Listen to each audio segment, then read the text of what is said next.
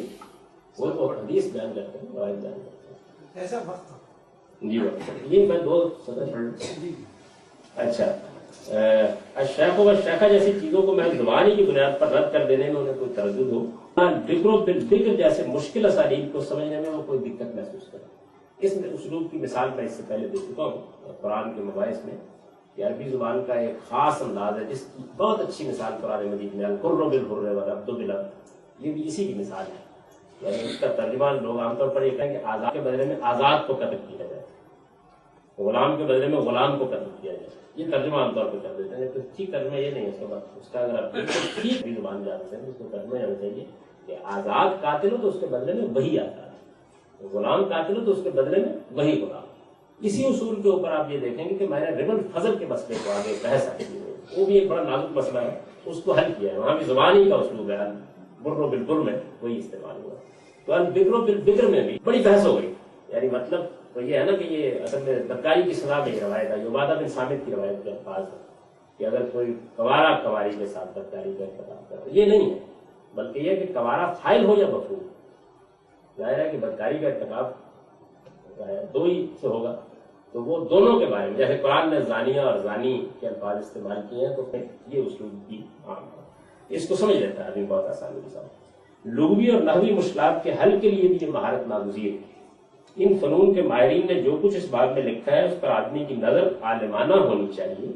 زبان کی نزاکتوں اور عربیت کے اسالیب سے واقفیت کے بغیر کوئی شخص بھی حدیث کی مشکلات کو حل نہیں کر سکتا. یعنی قرآن کی بھی نہیں حل کر سکتا اور حدیث کی حل نہیں کر سکتا. زبان بہت اچھی آتی ہے، یہ مطلب ہے اس کا.